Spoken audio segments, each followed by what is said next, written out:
Bancada Parlamentar com Otávio Rebelo da Costa e Jorge Costa Rosa. Sejam muito bem-vindos a mais um Bancada Parlamentar. Infelizmente, neste episódio íamos ter um convidado que por razões pessoais não pôde comparecer, não obstante... É verdade. Contamos com ele para a próxima semana. Contamos com ele para a semana. Foi um portanto, imprevisto... Foram enganados. Isto vai ser outro episódio triste comigo e com o verdade. Jorge. Se nós estamos aqui a arranjar uma desculpa, na realidade foi só clickbait para virem ver este episódio lamentável. Exato. Caíram. Não, para a semana contamos com o grande convidado, que não anunciámos, mas anunciámos que viria. Deixámos no ar quem seria e vamos continuar. Acho que é fácil. É fácil. Quem é com as pistas que temos no último episódio, mas em breve revelaremos certamente quem é. Eu hoje peço desde já desculpa aos nossos ouvintes e espectadores. Eu estou um bocadinho adoentado. Trocamos. Provavelmente é o Covid. Agora provavelmente o Jorge pegou-me isto eu estou no último episódio. Exatamente. Eu agora estou todo arrasado. Não, mas eu fui aqui acusado de ser um menino porque fui jogar a bola e afinal constipei-me. Parece que agora eu recuperei como um bom homem. Ou seja, o Jorge é tão menino que foi jogar a bola e eu constipei-me. Exatamente. Incrível. Vamos desde já passar à eleição. Jorge, cara ou coroa? Isto é uma moeda de 2 cêntimos. Isto está mesmo fraco hoje. Epá, se agora for cara. Vai, cara. Cara? Só para mudar. Está lá, coroa. Caiu ali no tapete. Perdeste. Pronto. A única vez que eu mudo. Pá, não vale a pena. Acho que até podíamos deixar de fazer este tipo de eleição porque... Pá, eu infelizmente não tive... Hoje não fiz a minha parte de trabalho de pesquisa. Trouxe aqui 2 temas para nós desenvolvermos, mas devo confessar que não estou bem dentro deles. Nunca estás, na verdade. Nunca estou, pronto. Mas desta vez confesso. Trouxe então a requisição civil do Zemar. E trago também, para nós conversarmos um pouco, um tema um bocadinho mais abrangente, mas o panorama crispado que está entre o Primeiro-Ministro e o Rui Rio. O Dr. Rui Rio, presidente da oposição, se é assim que se pode falar. Líder da oposição. O que devia ser o líder da oposição. O suposto líder. Portanto, começando pelo princípio, Jorge, o que é que achaste lamentável esta semana? Bem, eu esta semana achei lamentável uma coisa que já tínhamos falado aqui no podcast, salvo erro no episódio 8, que é o apoio do CDS à Susana Garcia. Certo. Ou seja, tu deste uma informação em primeira mão, ainda antes sequer dela sair na imprensa, porque só saiu de facto esta semana, que o CDS confirma o apoio à Susana Garcia, o que eu acho desde já lamentável, e acho que já explicámos o porquê disso, desta minha consideração, e portanto acho de facto lamentar que um partido conservador, democrata cristão, liberal e que defende a democracia liberal e os valores que defende venha a apoiar uma candidata como a Susana Garcia. Acho que o eleitoralismo e olhar para os resultados eleitorais não é tudo, sobretudo quando para isso temos de pôr em xeque os nossos valores e uma barreira que devia ser travada há muito. Também lamentei o facto do PSD, e acho que até foi um bocadinho nessa linha que nós criticámos o possível apoio do CDS, porque pronto, criticámos logo desde já que o PSD a apoiasse. Esperava que o CDS não cometesse mais um erro destes, mas pelos vistos cometeu, e portanto é isso que eu acho lamentável, mas é de saudar que essa notícia tenha sido dada, a ser verdade, que tenha sido dada por nós, não é? Foi por nós. E já que estás a falar no PSD, não posso deixar em branco, é que o Rui Rio foi a mesma pessoa que acabou por aprovar a Susana Garcia, mas retirou o apoio ao Isaltino Eiras. Um grande abraço para o Alexandre Poço. É verdade, grande amigo. É verdade. Portanto, aí deixar uma nota positiva dentro do lamentável mandato que o Rio tem tido até agora. É uma das notas que eu tinha para o fim, mas podemos já falar sobre isso, de facto. Não, já que estavas a falar em Rui Rio, achei muitos parabéns ao Alexandre e ao PSD por ter tomado esta decisão. Neste caso ao PSD. Gostávamos que tivesse feito a mesma coisa, ou que fizesse a mesma coisa em relação à Amadora. Claro que são casos completamente diferentes. Uma pessoa é de facto alguém que já foi preso por corrupção. Certíssimo. Não por corrupção, mas por fraude fiscal e branqueamento de capitais. O caso da Amadora é diferente, mas já que o PSD teve a coragem de fazer isso, ao menos que também o fizesse em relação à Amadora. Talvez o CDS fosse atrás, já que é isso que o CDS tem feito nos últimos tempos, ir atrás do PSD. Portanto. Talvez. E tu, o que é que tu achaste lamentável esta semana? Bem, realmente eu acho lamentável estar doente por tua causa, Jorge. Eu acho que isto é a coisa mais lamentável que me aconteceu esta semana e que, consequencialmente, acaba por ser a coisa que eu achei mais lamentável, porque não trago nada de lamentável a não ser isso, não é? Para falar, a não ser isto. Foste jogar à bola, Jorge. Quem é que mandou ir jogar à bola? Pronto. Eu fui jogar a bola e tu ficaste Depois jogar a bola e ficas doente. É de facto lamentável. Incrível, incrível. Eu estou a chorar dos olhos desde ontem. Geralmente é dos olhos que se costuma Geralmente chorar. é dos olhos que se chora. Eu acho que tenho direito a desconto hoje. Eu acho que sim. Ainda bem que o nosso convidado adiou isto. Eu ia ter uma prestação, pá, deplorável, paupérrima. Um bocadinho mais do que o costume. Um bocadinho mais do que o costume. Mas é avançar para os temas que eu trouxe para nós conversarmos. Portanto, vamos começar pela requisição civil. Isto é uma história bem mais longa do que a requisição civil. Não sei se vais dar um interlúdio aqui. É verdade. Podes dar. Posso. A questão aqui é, parece-me que este caso tem sido o caso mais falado desta semana, parece-me a mim, sobretudo a indignação que se compreende perfeitamente por parte, quer de grande parte da direita, mas acho que é um bocadinho geral, que é de facto a requisição civil ter sido feita, sobretudo nos termos em que foi, para alojar pessoas, neste caso imigrantes, para estarem em isolamento profilático, tendo em conta que não tinham condições de habitação nas suas casas. E portanto aqui há dois temas completamente diferentes. Eu não vou entrar nesta discussão que também tem existido nesta semana, que o mais importante aqui não é o ZEMAR e a requisição civil, o mais importante aqui é a questão dos direitos humanos, que é óbvio que é. Por isso é que o que eu vou fazer é de facto separar as duas questões, porque me parece que em ambas as questões há aqui muita culpa da parte do governo. Começando pela questão mais importante, que é de facto a questão dos direitos humanos, e acho que esse é que é o foco. Houve várias reportagens durante esta semana e entrevistas, quer a esses imigrantes que estão cá em Portugal, e visitas, inclusivamente, às suas habitações essas que de facto, das imagens que nos chegaram e que chegaram a todos os portugueses, habitações sem qualquer tipo de condições. É uma vergonha. Certo. Estamos a falar de pessoas que não só são exploradas, como estão num regime, se não de escravatura, muito semelhante ao da escravatura. E portanto, esse é de facto o foco, e parece-me que isto não devia dividir a esquerda e a direita. Acho que para qualquer pessoa de direita que obviamente ficasse indignada com a requisição civil, sobretudo nos termos em que foi feito, também não pode deixar de ficar indignada e de colocar em primeiro lugar as suas preocupações e em primazia, de facto,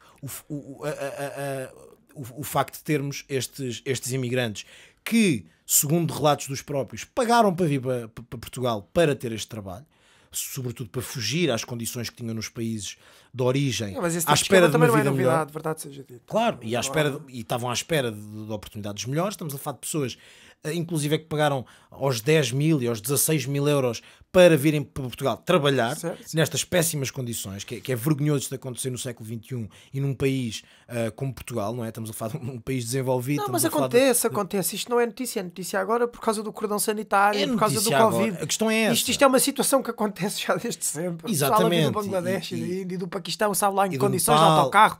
7 mil euros de autocarro, chegam aqui, têm visto estudante belga, ou uma porcaria qualquer, ou têm visto estudante exatamente. Estamos a falar de trabalham pessoas... em lojas, moram nas lojas, recebem 200 ou 300 euros para estar nas lojas. Estamos a falar de pessoas que basicamente pagam para trabalhar. E deixa-me fazer este reparo, porque sei do que estou a falar. E muitas das vezes, essas pessoas que vêm, pagam 7, 8, 10, 20 mil euros para virem, vêm de autocarro, sem condições nenhumas, moram na loja e estão penhoradas e eternamente gratas a quem os trouxe.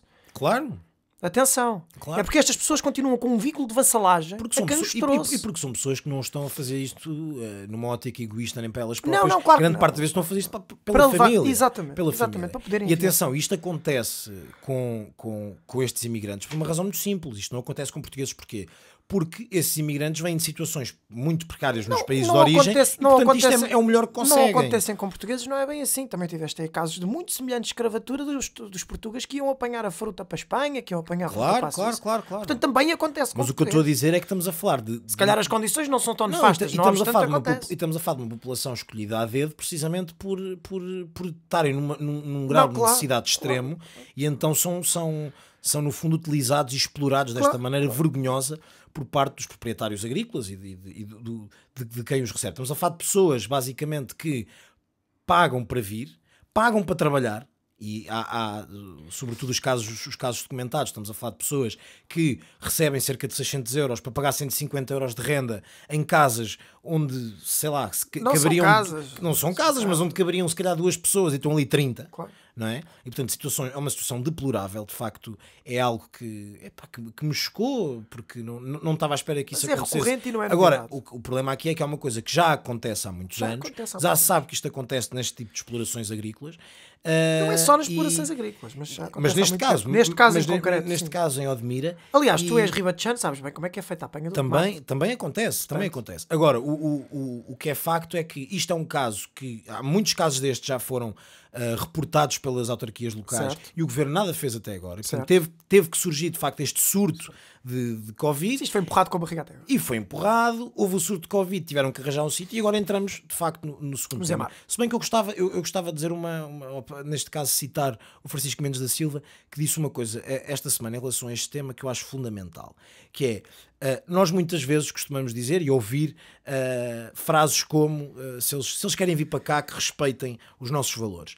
Ora, é certo, e sou completamente favorável a essa ideia, porque nós temos de facto um Estado de Direito baseado em valores e em direitos fundamentais e, portanto, é de facto exigível que alguém que para cá venha cumpra as nossas leis, os nossos costumes e os nossos valores.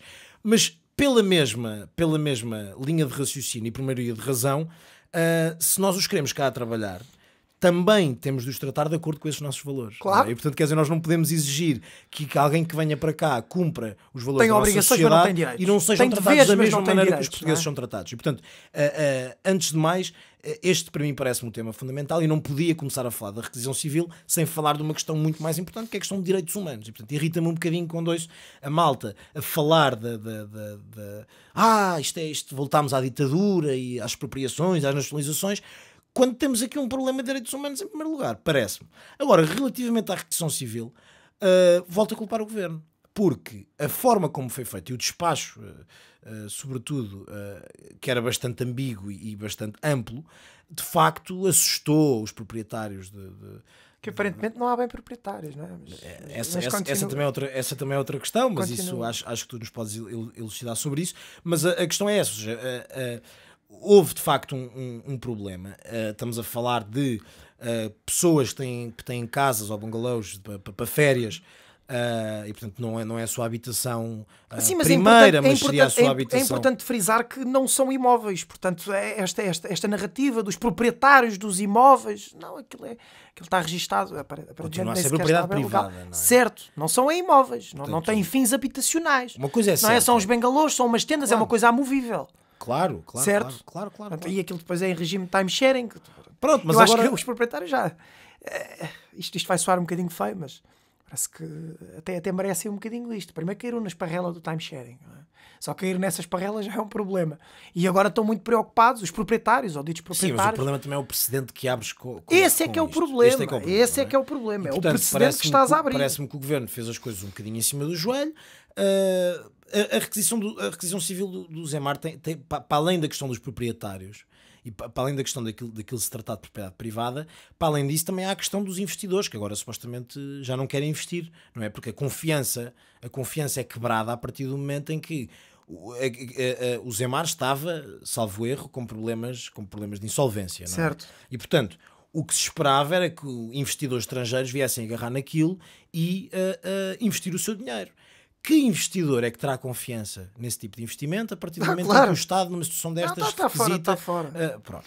Para não falar daquela situação absolutamente lamentável dos advogados, dos proprietários tentarem entrar, não deixaram entrar, vai o bastonário Menezes Leitão, certo, ligar ao amigo e ex-colega Marcelo Rebelo de Sousa, que por acaso é Presidente da República, que vem fazer de ministro e no fundo desautorizar o ministro Cabrita. Bem, foi tudo uma salganhada desde o início ao fim. Foi um episódio como já é panagem. Um episódio verdadeiramente lamentável, em que me parece que o governo esteve mal nos dois lados. Por um lado, no facto de ser preciso haver um surto de Covid e ser preciso requisitar o Zemar para realocar estas pessoas que estavam em condições miseráveis. Portanto, só esse problema das condições miseráveis, quer dizer, onde é que está as entidades que regulam este tipo de trabalho, não é? Essas entidades laborais, portanto, deviam estar a preocupar-se. Segundo Rui Rio, se não me engano, até foram feitas queixas à ACT e por aí fora. Exatamente. Mas a ACT também deve ter mais com que se preocupar. Pronto, eu também não sei quantas pessoas da ACT é que estão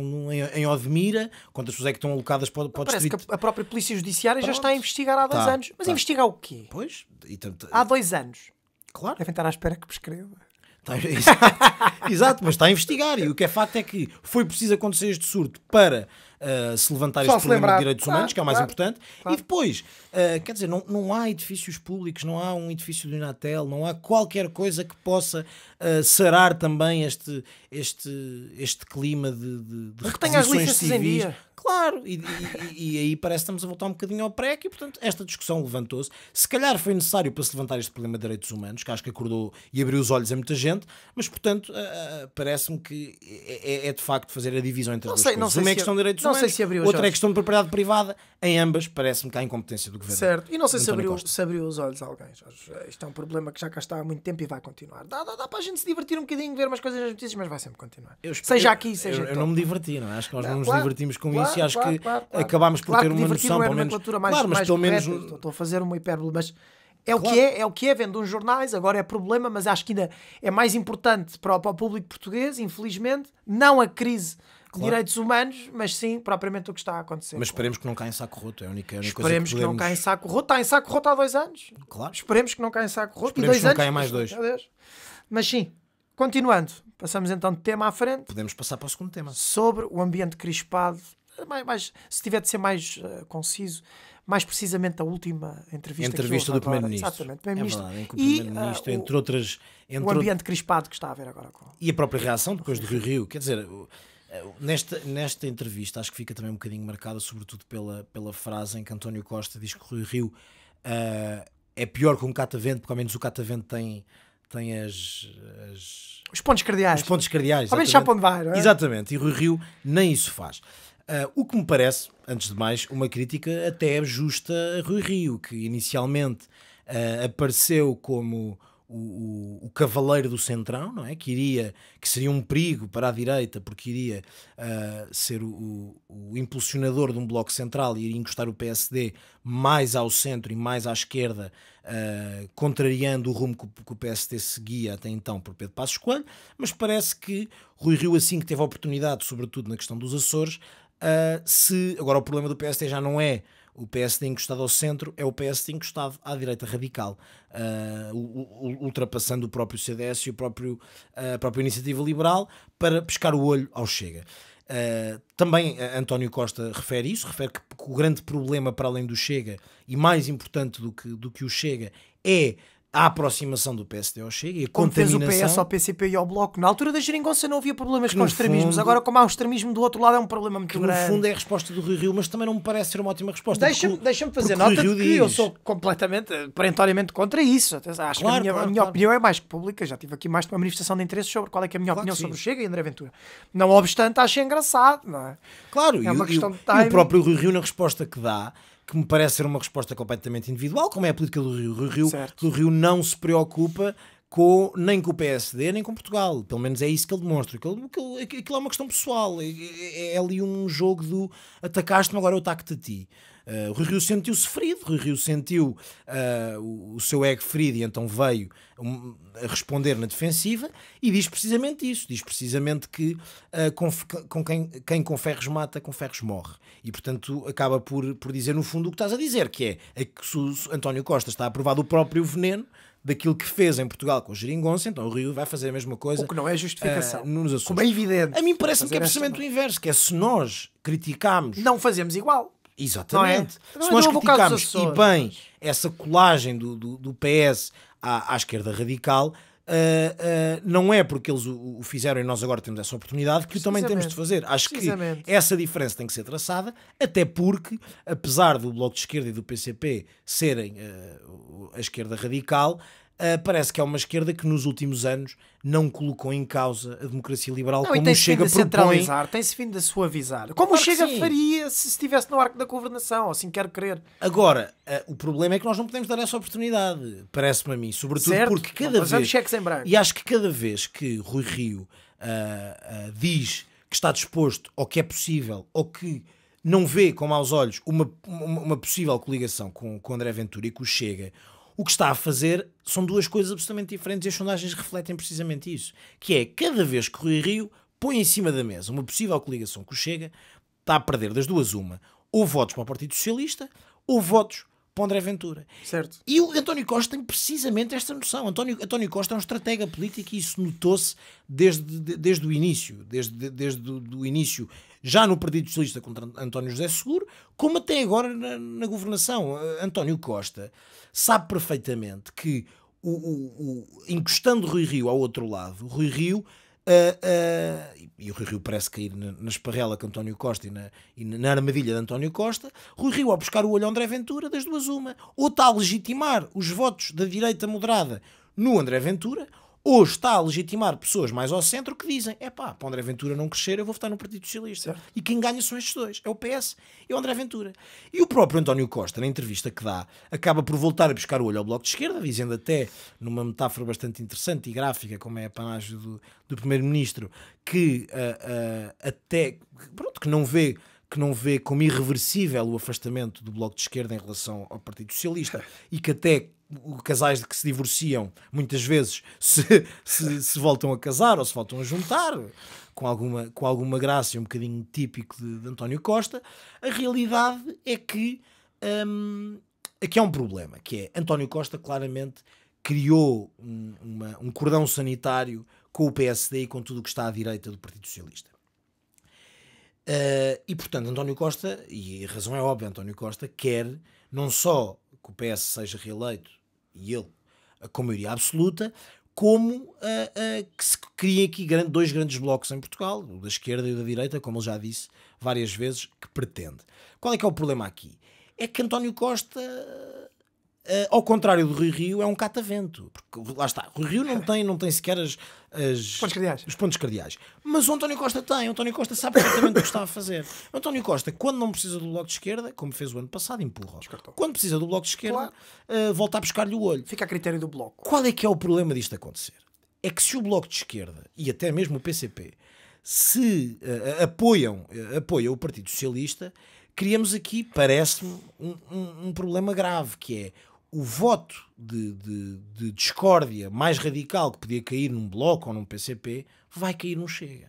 E nós estamos a caminhar um bocadinho para aquilo que o Daniel Oliveira falou aqui no nosso podcast e que eu concordei, porque me parece ser uma previsão, se bem que triste, bastante provável, que é de caminharmos para um centrão, como acontece em França, em que António Costa e o Partido Socialista dominam o centro político e os extremos crescem. E neste caso a extrema-direita, que está a engolir completamente o CDS, que está a engolir parte do eleitorado do PSD, depois temos a Iniciativa Liberal, que também vai roubar uns votos ao CDS e uns votos ao PSD, o PSD fica fraco, André Ventura cresce e andamos nisto. E portanto, António Costa sabe perfeitamente o que está a fazer. O risco disto acontecer e o risco que estamos a correr, parece-me, que António Costa aí parece-me que está mais interessado no próprio umbigo e na sua própria reeleição e na perpetuação de poder do Partido Socialista, é que não está a olhar a longo prazo.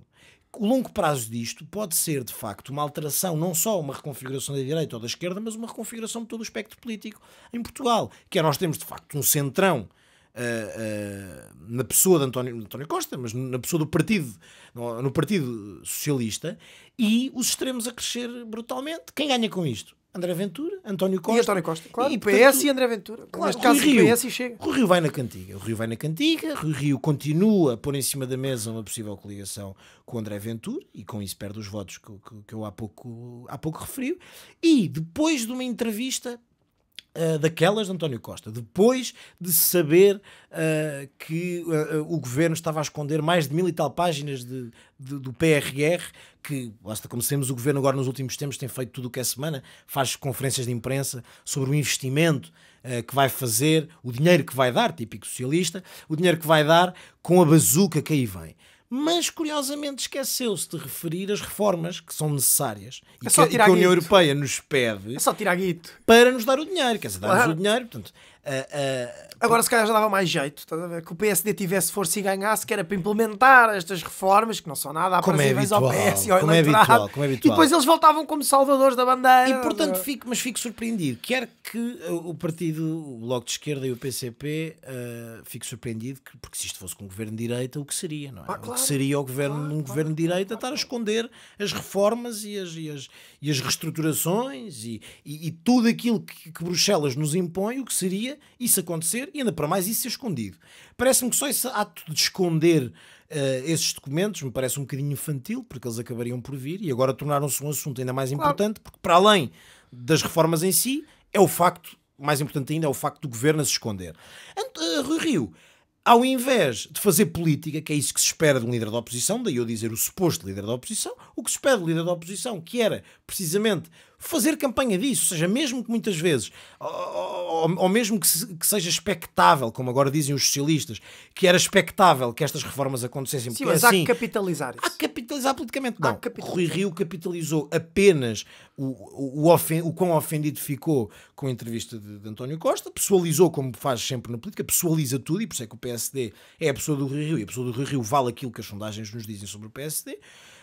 E portanto parece-me que esta semana o governo teve lamentável, quer na questão do Zemar, quer na questão dos direitos humanos, mas sobretudo nesta questão das reformas, e isto passa completamente incólume para a agenda política do PSD e do Rui Rio, passa absolutamente incólume para a oposição, e portanto desta forma não vamos lá, e de facto estamos a caminhar para o tal panorama negro que o Daniel Oliveira aqui nos pintou.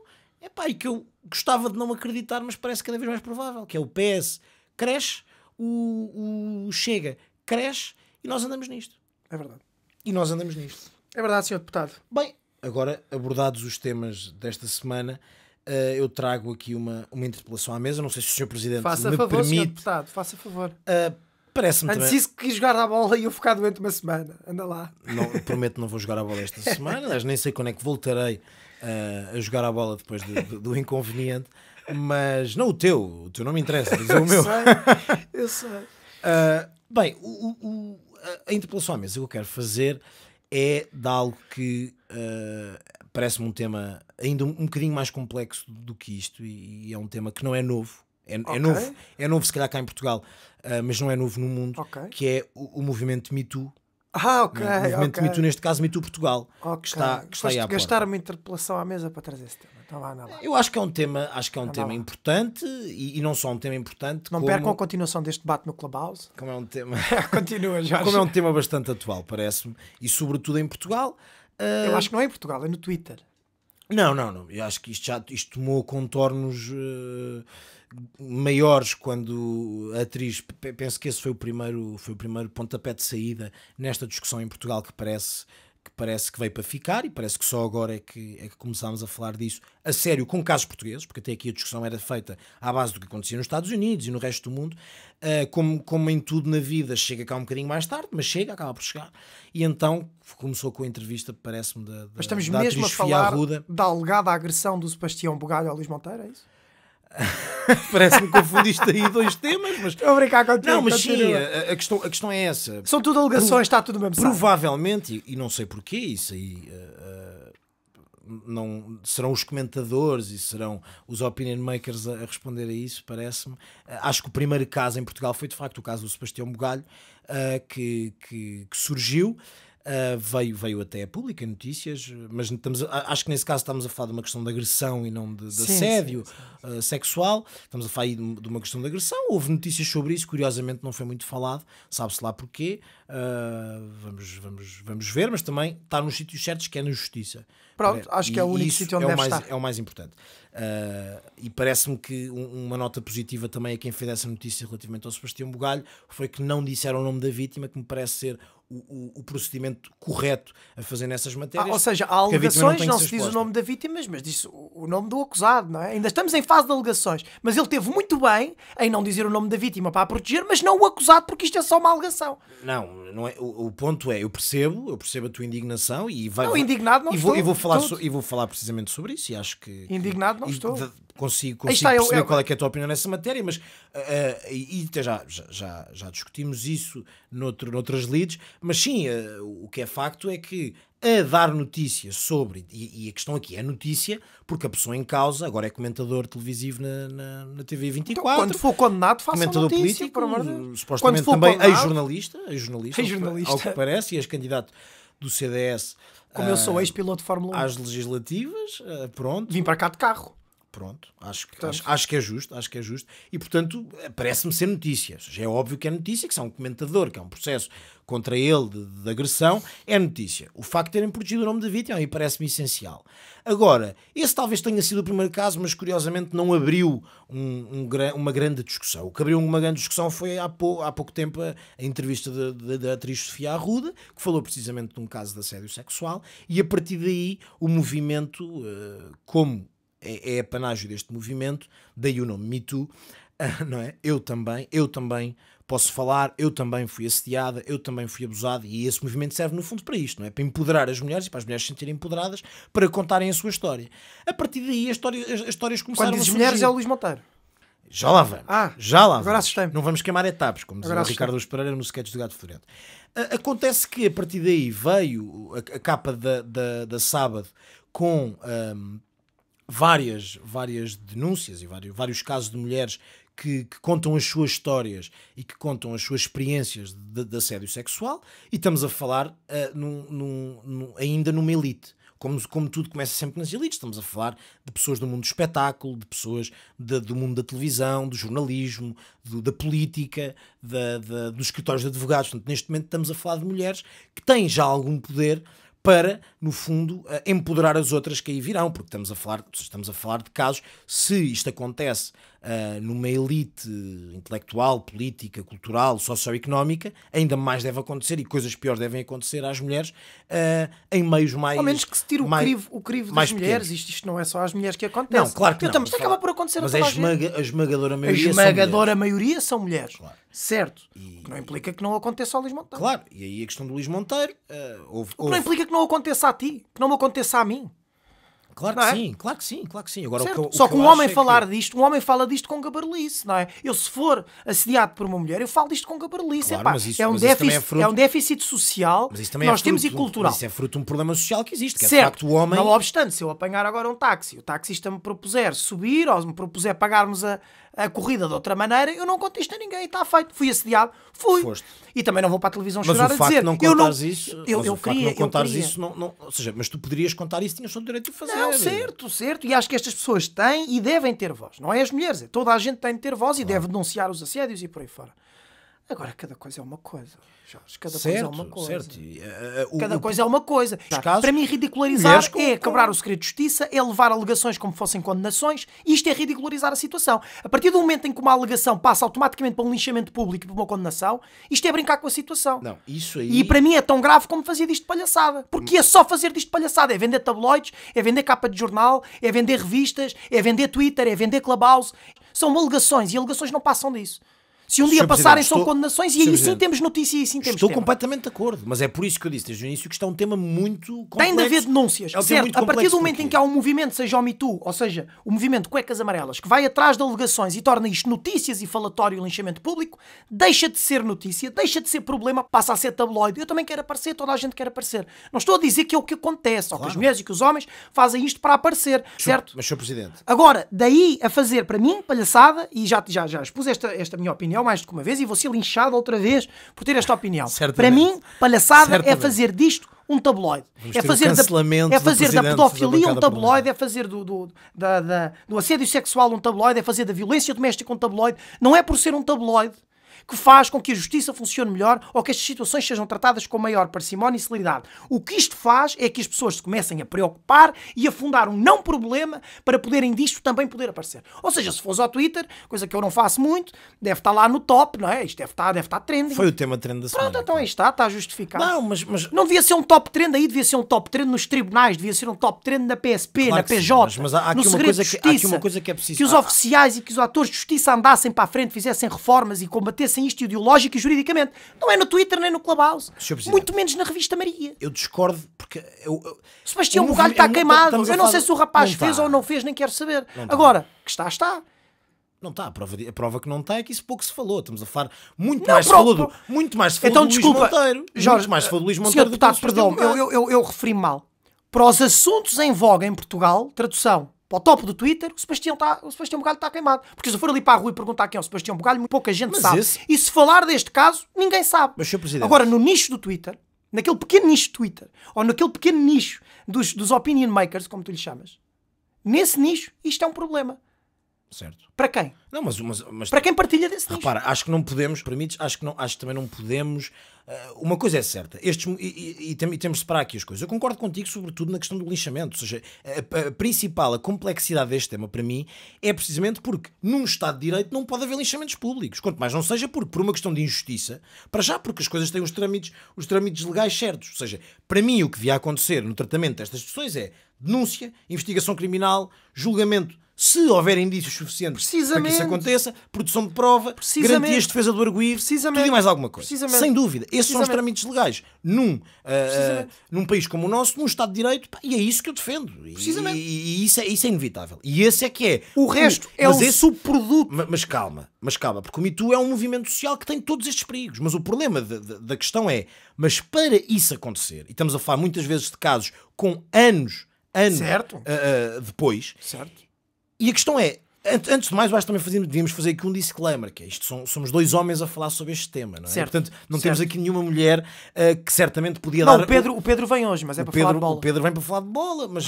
ou seja, não temos aqui nenhuma mulher que possa ter algum... E tem muito mais legitimidade e propriedade para falar sobre isso, quanto mais não seja porque viveu isso na pele, que nós não sabemos. Devíamos fazer isto. Nós não sabemos o que isso é. E, portanto, aí este disclaimer acho que temos de fazer. Devíamos fazer um episódio em que mulheres nos substituíam e vinham falar destas matérias. Eu também acho que sim, mas também acho que temos e hoje temos uma metrologia precisamente por causa disso, já lá vamos. Agora, o que eu acho... Mas fica o convite em aberto. Fica o convite. Se alguma mulher quiser aqui vir falar deste movimento ou de qualquer coisa relacionada a um subproduto do tal, eu disponho o meu lugar para ela vir. O que eu não quero é que as mulheres não tenham voz. Pelo contrário. E não quer ser mal interpretado como estou a dizer. Não, mas para dar voz às mulheres temos aqui também hoje... connosco no Meteorologia, alguém que pode falar com isto com alguma propriedade, não só porque viveu a situação, como já a expôs publicamente. Certo. Agora, há aqui uma coisa que eu acho que é importante de referirmos, e é por isso que este tema é complexo, que é, eu percebo tudo o que tu estás a dizer, e de facto, como eu disse, há trâmites legais num Estado de Direito Democrático que devem ser cumpridos. E se acontecer casos de injustiça, e se de facto se levantar um celeuma, por exemplo, aquilo que aconteceu em relação ao Sebastião Bugalho, ou em relação ao Luís Monteiro, se isto acontecer e não for verdade, tu queimaste uma pessoa publicamente. E esse é um grande problema. Durante o Estado não se chamar comuna a quem tu não gostas. Sabes que vai correr mal para ele. São danos colaterais que têm que ser mitigados, porque não pode acontecer. Deixa-me fazer uma nota. O Sr. Presidente não deixa de estar a falar nesta manipulação à mesa. Peço imensa desculpa, Sr. Deputado, mas tinha dito que isto é como no Estado Novo, acusar alguém de ser comuna sabendo que vai correr mal por causa desse linchamento público. Como é evidente, mas parece que tem de se fazer sempre uma nota. Como é evidente, eu não estou a comparar violência doméstica com ser comunista. Atenção, estou a comparar no momento do lixamento público e da acusação. Mas isso é que leva uma alegação. Não, mas hoje em dia tem de se fazer notas a tudo, tem de se esclarecer tudo outra vez. Voltámos à fogueira, voltámos ao pelourinho e agora está tudo a arder. Antes que seja enforcado lá fora por causa disto. Mas o que eu acho que deve ser, e se me permite, agora deixe-me concluir o meu raciocínio, há de facto esse problema e para mim parece-me ser o outro lado da moeda mais problemática, é de facto os danos colaterais que isto pode fazer, as vidas que isto pode destruir, porque claro que nós a princípio acreditamos na vítima, mas muitas vezes a pessoa pode não ser vítima. E o que aconteceu ao caso do Luís Monteiro, ao que parece, estamos a falar de alguém que alega ter sido vítima de abuso e de violência, e o Luís Monteiro, o deputado do Bloco de Esquerda, em resposta diz que não, foi ao contrário, eu é que fui vítima e agora vai meter um processo contra a suposta e alegada vítima. Afinal, a vítima é ele. Portanto, este tipo de casos tem um problema, que é quando tu trazes a público coisas sem provas, sem os trâmites que os tribunais prevêem para que isso aconteça. E isso é uma conquista do Estado de Direito. É para isso que eles servem. Portanto, o julgamento já não é em pelourinho, já não é fogueira, já não pode ser feito em praça pública. O que acontece é que, ao mesmo tempo, não podemos esquecer que a vantagem e aquilo que o Me Too nos traz é precisamente o empoderamento de mulheres que não têm voz sentirem eu também posso falar. Para nós que somos homens, não devia ser Me Too, é You Too.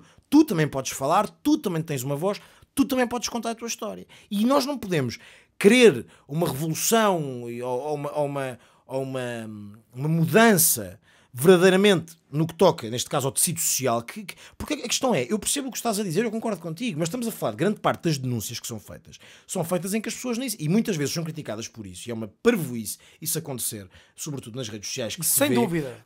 Em que as pessoas contam as suas histórias, são histórias difíceis, são histórias duras, são histórias... que quem está a ouvir, e lá está, e com a legitimidade que tenho neste caso apenas como observador e leitor empático com o problema, não o tendo vivido na pele, custa-me ouvir aquelas histórias e ver aquelas histórias, mas estamos a falar de histórias em que as pessoas nem sequer diziam o nome do agressor.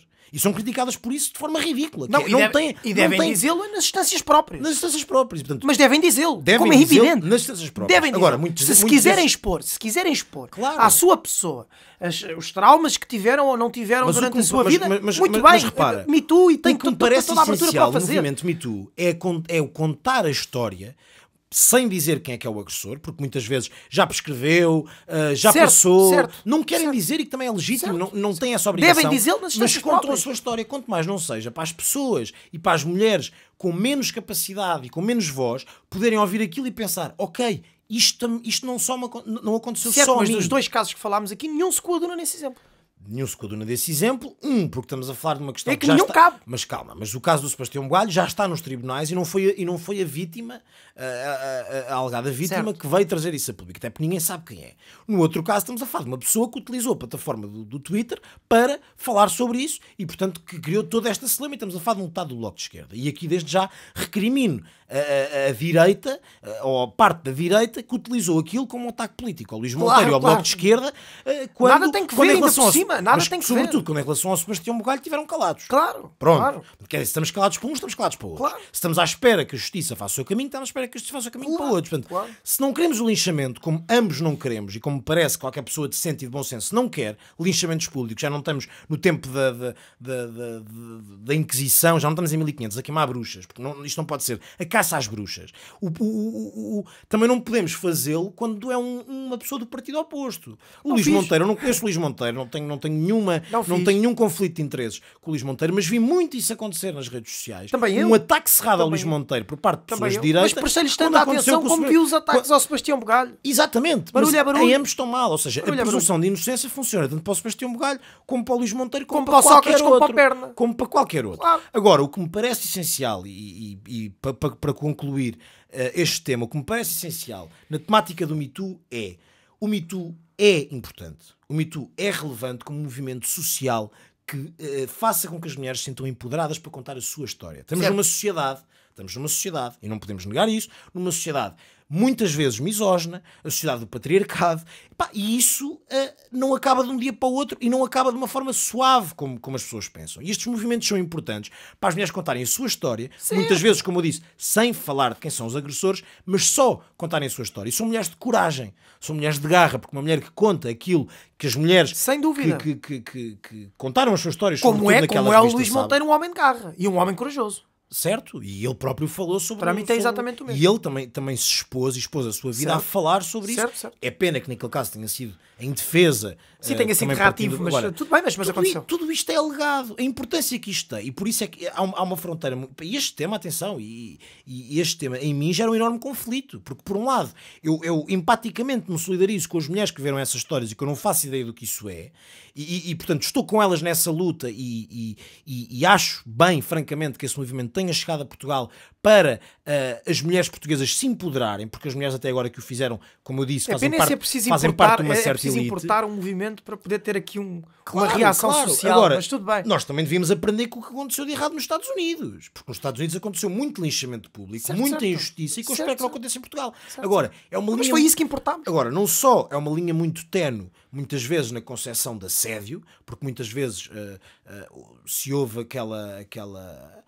laracha que me parece básica do então isto vamos acabar com a sedução. Não, calma, a sedução não é o assédio. As coisas são todas muito relativas, Jorge.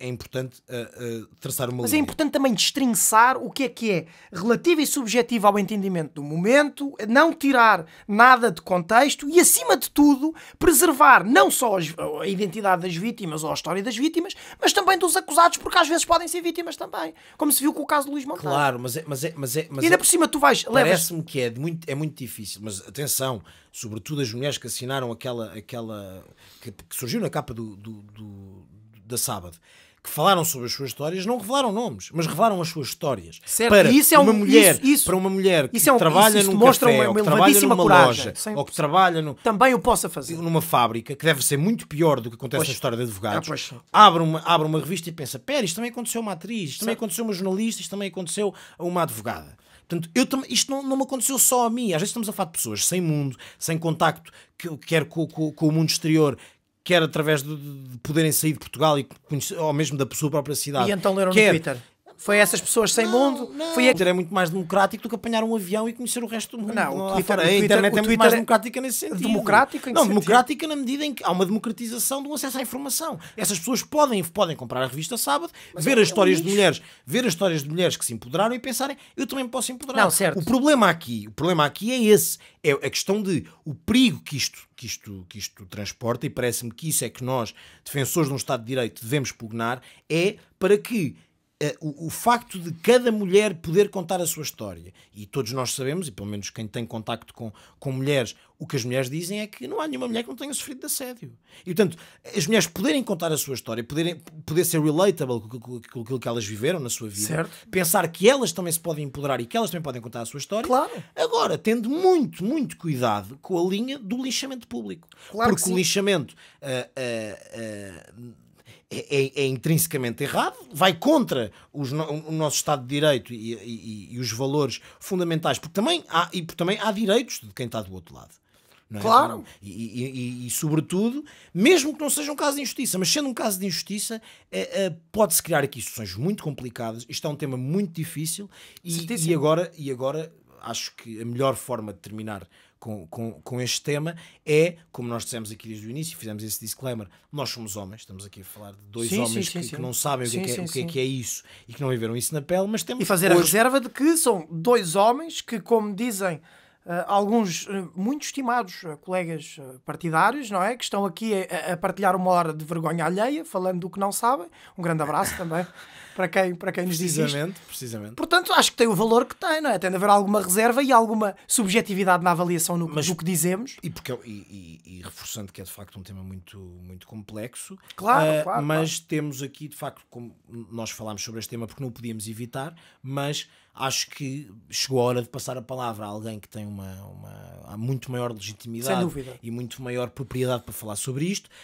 Vamos passar à meteorologia desta semana. Eu pensava que era o Pedro agora. Estavas a falar de coisa de propriedade e tal. Agora vamos passar à meteorologia desta semana, que esta semana será assinado e protagonizado pela Inês Mel Sampaio, jurista na Comissão Europeia, co-host do podcast Eu Não Sou Tua Mãe, que já tivemos também aqui a minha querida Inês João a falar-nos, neste caso, no Descentralização. A Inês foi uma das mulheres que assinaram aquele artigo na Sábado, que contou corajosamente a sua história, no caso da Inês, numa sociedade de advogados, e, portanto, a Inês vai-nos falar um bocadinho do Me Too e da questão, precisamente, do acreditar na vítima, do cuidado com os linchamentos e com o agressor, e, portanto, ninguém melhor do que ela para nos falar sobre isto. Decidimos, portanto, dar voz a uma mulher, ainda por cima uma mulher que publicamente já falou sobre um caso de assédio que teve, e dizer que, apesar de não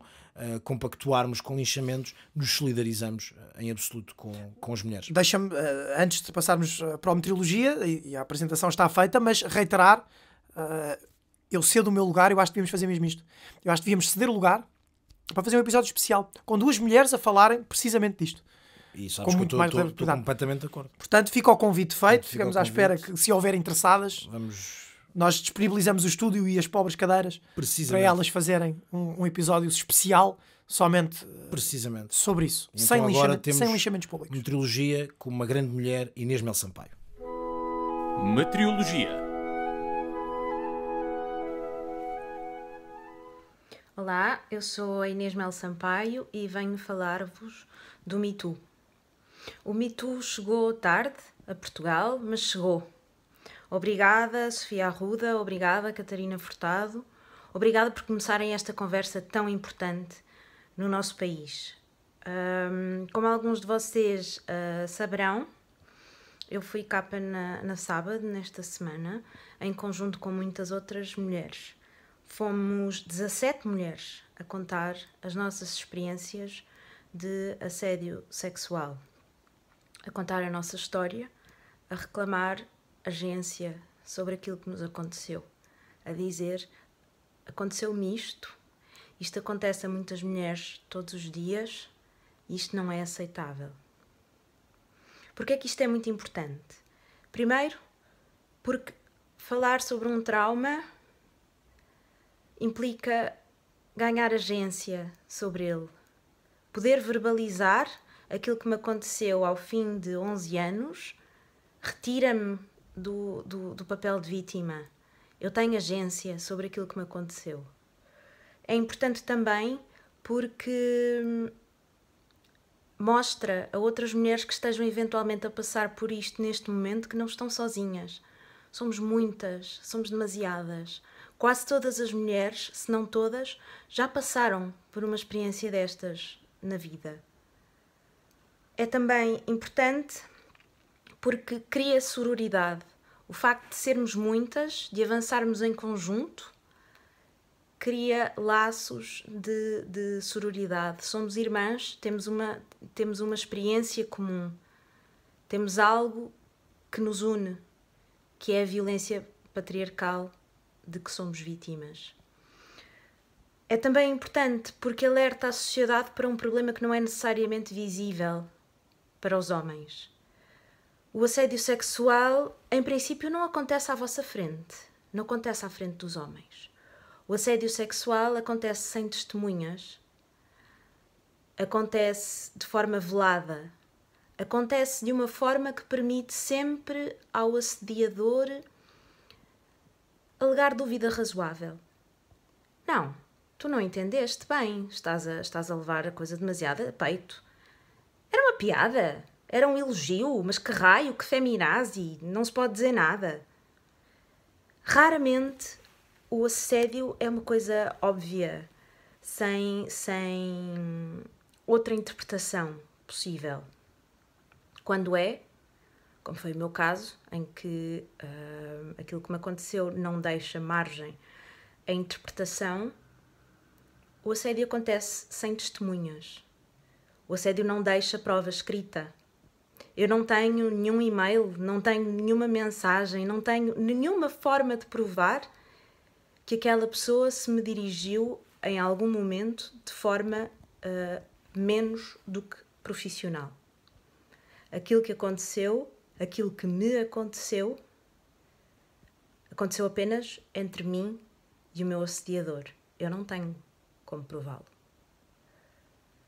E é importante que os homens percebam que isto acontece, porque vocês é que estão nos círculos masculinos e vocês é que podem falar com os vossos pares e dizer: isto não é aceitável, isto tem de parar.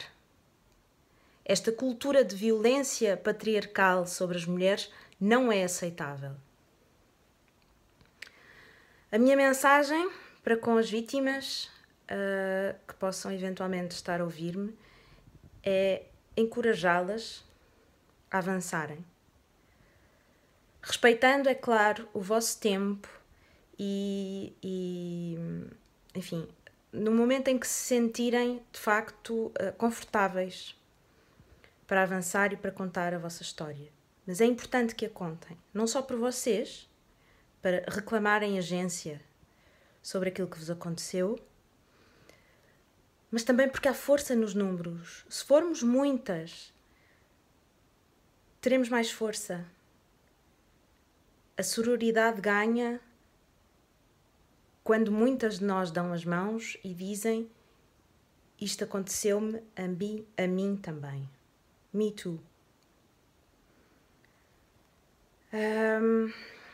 O meu outro conselho seria, como saberão, eu não nomeei o meu agressor e não o nomeei porque, como disse, não tenho como provar aquilo que me aconteceu.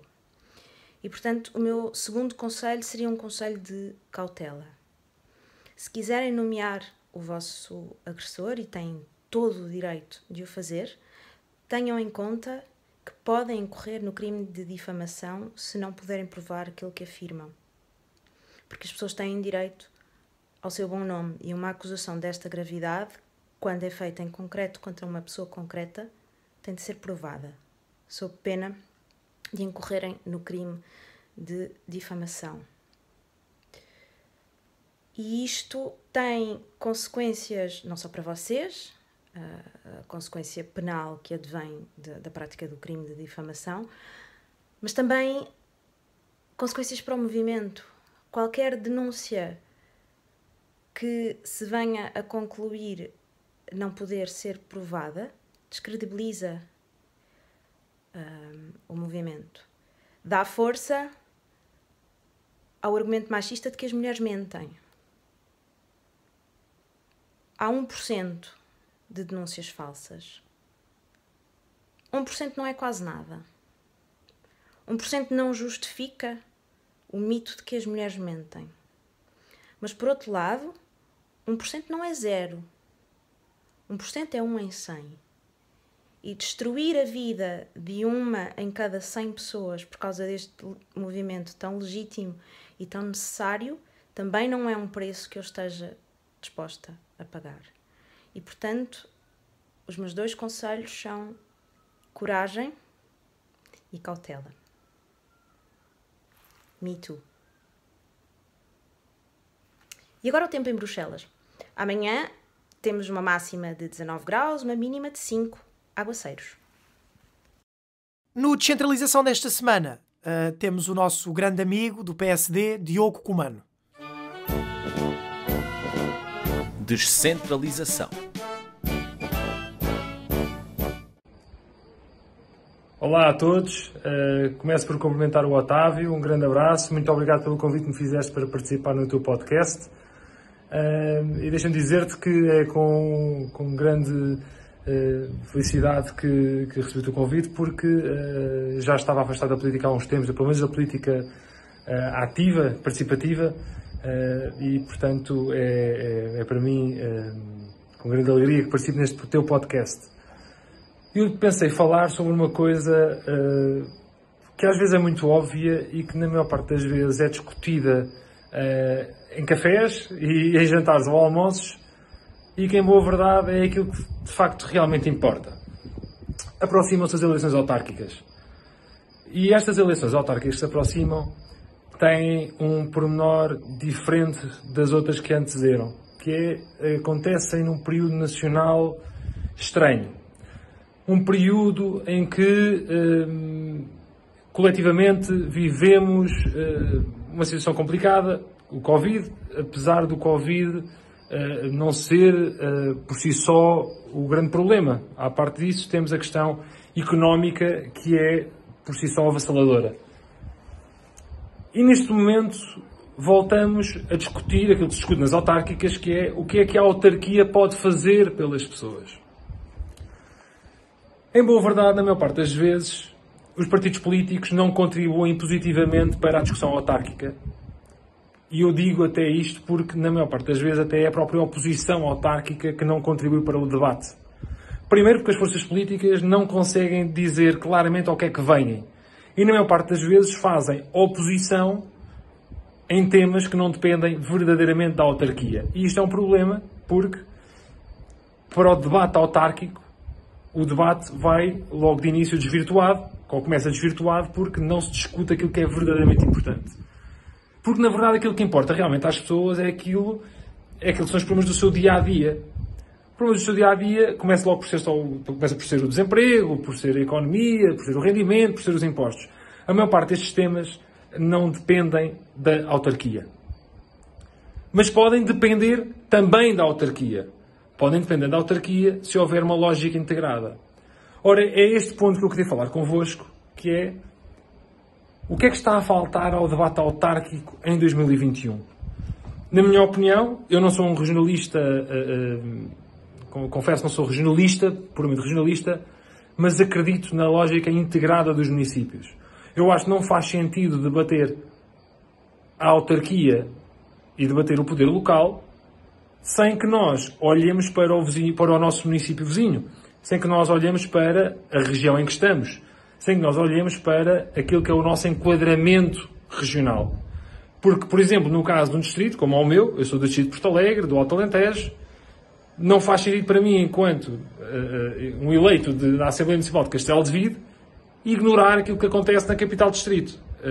Eu tenho de olhar, tenho de saber o que é que acontece na capital distrito. Se a capital distrito tiver problemas na captação de investimentos, em princípio, os problemas de Porto Alegre vão estender-se a Castelo de Vide. Portanto, aquilo que eu queria debater convosco era isto, era o que é que nós podemos fazer para enriquecer o debate autárquico. E eu acho que começa por tanto o poder eleito, tanto do lado de quem está no Executivo, tanto da oposição, começarem a ser muito mais construtivos naquilo que é o debate, começarem a dizer de facto ao que é que vêm e, sobretudo, os partidos políticos deixarem de fazer política por obrigação. Se de facto somos uma alternativa quando não somos nós que governamos a determinada autarquia, então vamos explicar o que é que vimos. Em que é que nós somos uma alternativa. E eu acho que os partidos políticos têm a obrigação em afirmarem-se como alternativas uns aos outros. Porque, na verdade, quando não há uma alternativa clara, o poder instalado acaba por se perpetuar, porque, na boa verdade, acaba por ser mais confortável para quem está na autarquia, sobretudo nas mais pequenas, em votar em quem está, porque é aquilo que conhecem. A oposição tem um trabalho redobrado, porque depois acaba por redobrado, não, mais difícil até, porque não consegue desmontar aquilo que é o trabalho do Executivo, porque depois, em boa verdade, não contribui para o debate, porque as pessoas também não saem esclarecidas. A minha proposta para estas próximas eleições autárquicas, e é aqui que eu queria focar nestes 5, 6 minutos que vou falar convosco, é isto, é o que é que as forças políticas podem fazer. Eu acho que em 2021, sobretudo, acho que o foco não deve ser só apenas a autarquia em questão, deve ser a região ou a comunidade intermunicipal. E se isso acontecer, eu tenho a certeza que, posteriormente, haverá um esclarecimento maior sobre aquilo que possam ser as políticas nas comunidades intermunicipais, aquilo que possa vir a ser a regionalização no dia em que isso acontecer. Sobretudo, eu acho que fora das zonas mais urbanas, sobretudo no interior do país, é fundamental que se olhe para estas lógicas de integração entre municípios, na lógica da integração distrital ou regional, com base, sobretudo, nas comunidades intermunicipais.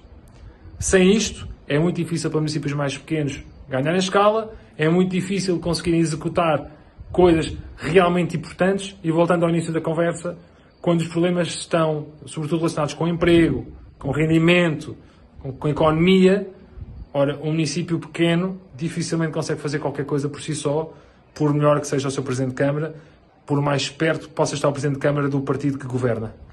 E, portanto, era isto que eu vos queria deixar, agradecendo muito o convite que me deixaram para participar neste podcast, e dar-vos um grande abraço aqui de Moçambique, mesmo estando longe, como é evidente, continuo a participar politicamente onde posso, ainda que menos ativamente. Um abraço a todos e muito obrigado. Nesta semana, com uma ordem um pouco diferente, temos agora, para finalizar, os nossos 2 segmentos internos, Comissão de Desporto e Tecnologia de Conta, começando então agora com o nosso residente Pedro Madanços e a Comissão de Desporto. Comissão de Desporto com Pedro Madanços.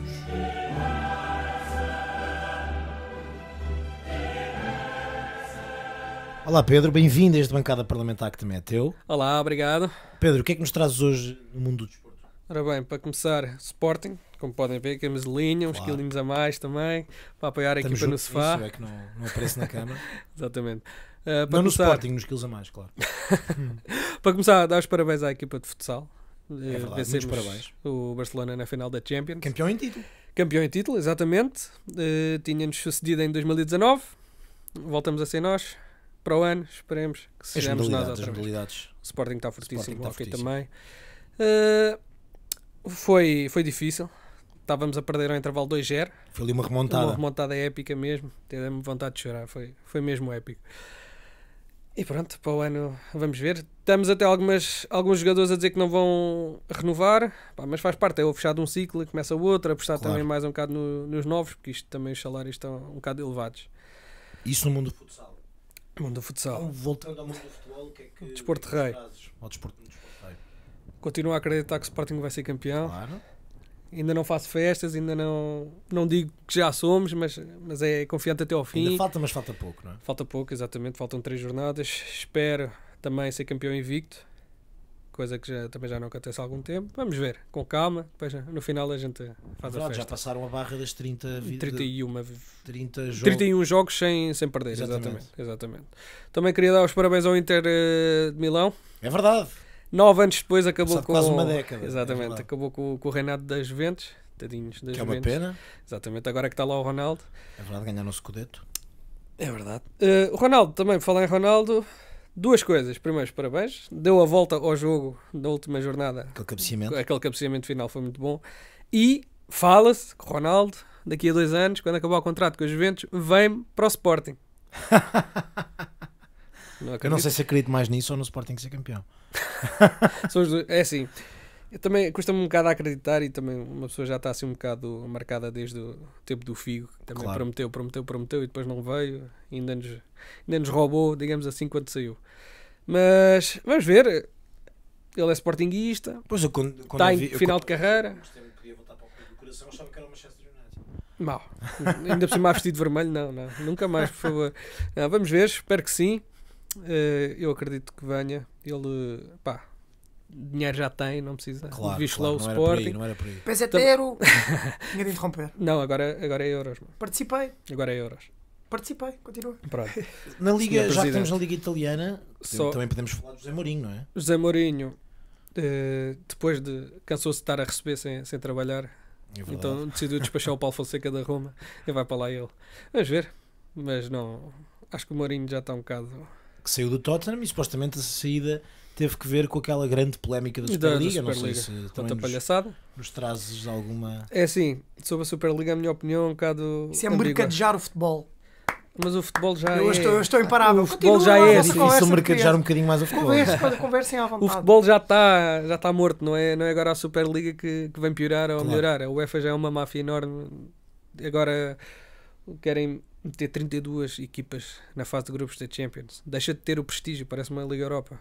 Não, para mim devia haver uma revolução completa no futebol. A questão da Superliga é capaz de ter sido a maior polémica no mundo do futebol neste último mês, não é? Não, nos últimos tempos mesmo. Exatamente, acabou por depois não avançar, porque foram desistindo de 1 a 1. E também estamos à espera das sanções dos Durou clubes. 48 horas. Foi mais ou menos. Se precisarem de dados, coisas... Eu estou aqui. Estás a par. Continua aí com o teu tablet. Continua. Tu e o Bruno Varandas, não é? Eu e o Bruno Varandas. Continuamos à espera das sanções dos clubes, não é verdade? É verdade. Estão fartos de pagar milhões e milhões em sanções. Nem sei como é que eles conseguem ainda pagar salários, coitadinhos. Mas pronto. Saindo do futebol que já está podre, excepto na Liga Portuguesa este ano, claro. Ninguém roubou, está tudo legítimo. Limpinho. Este ano é limpinho. Exatamente. Gostava também de aproveitar... É capaz de poder ser o primeiro ano em que o Jorge Jesus faz do Sporting campeão. Não é? tentou no Sporting, foi para o Brasil para dar oportunidade ao Sporting, também não deu. E agora teve de ir para o Benfica para conseguir, exatamente. Claro. Está a fazer um excelente serviço, tenho que lhe agradecer a ele, não é ao Ruben Amorim. Claro. É ao Jorge Jesus. E ao Bruno Carvalho, claro. Ruben Amorim, que mais uma vez suspenso, não é verdade? É verdade. 6 dias, mas depois a suspensão foi suspensa. Já nem disfarçam, exatamente. Depois a suspensão foi suspensa. O Sérgio Conceição também foi 15 dias, depois já suspenderam a suspensão dele. Não vale a pena. Eles que se entendam. Basando o futebol. Fórmula 1, ouvi dizer que o Hamilton também ganhou. É verdade. Que surpresa, não é? Mais uma grande vez. surpresa no mundo da Fórmula 1. E esperemos que o circuito de Portimão venha a ser um dos dos circuitos oficiais, digamos assim. Claro. O grande prémio da Fórmula 1. Vamos ver. Tecnologia de Conta com Rui Carreira. Olá pessoal e bem-vindo a mais um Tecnologia de Conta. O que é que o Wikileaks, Julian Assange e um qualquer youtuber têm em comum? Sofrem de censura financeira. Hoje trago-vos este conceito e começo por dar o exemplo de uma publicação russa chamada Medusa que foi forçada a pedir donativos em cripto, pois foi rotulada como foreign agent pelo governo. A Medusa agora é obrigada a publicar, por lei, o seu novo estado de foreign agent em letras garrafais e maiores do que as letras dos seus próprios artigos. Isto fez com que a publicação perdesse os seus anunciantes e passasse por vários problemas financeiros, o que sem dúvida era parte do plano. Com o dinheiro a acabar, a Medusa começou a pedir donativos, sendo o pedido de donativos em cripto acompanhado pela mensagem de que tal estaria a ser feito pelo medo sentido pelas pessoas que as impedia de fazer os seus donativos por PayPal ou por transferência bancária. Temos visto muitos casos de censura financeira e o agora chamado armamento bancário. Aqueles que são rotulados de ingratos ou dissidentes pelos agentes do sistema, se não são presos, são censurados financeiramente.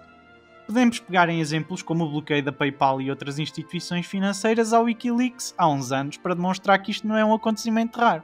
Até youtubers estão a ser rotulados como dissidentes devido às suas opiniões e impossibilitados de disponibilizar anúncios, barrados de processadores de pagamentos e até impedidos de aceder a crowdfunding. Estamos a falar de pessoas que respeitam a lei, mas com uma opinião que não agrada ao governo ou ao sistema em que estão inseridos e, como tal, são censurados.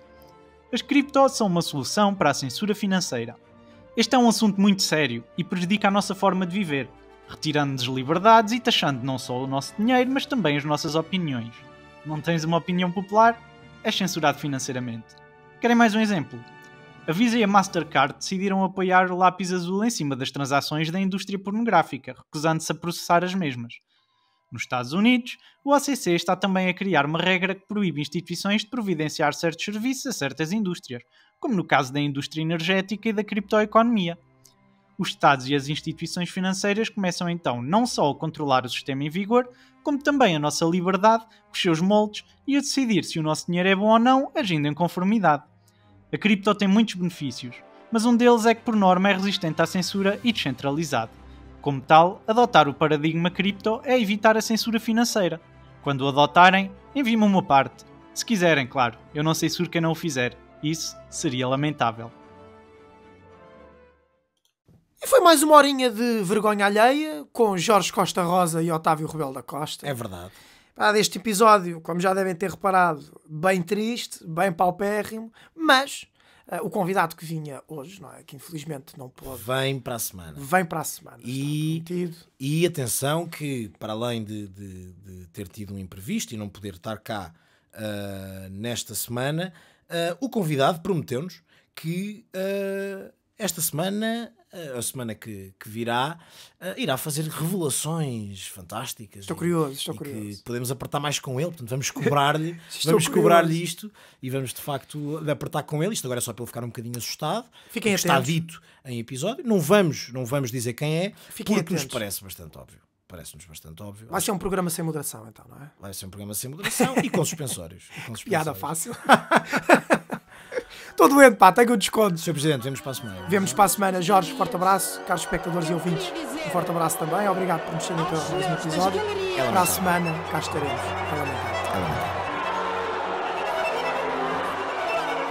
Faça o favor de se retirarem.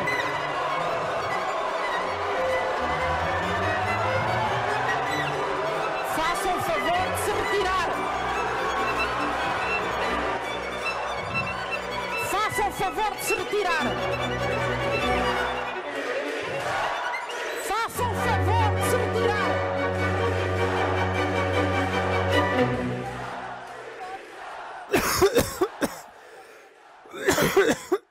O Covid vai acabar comigo.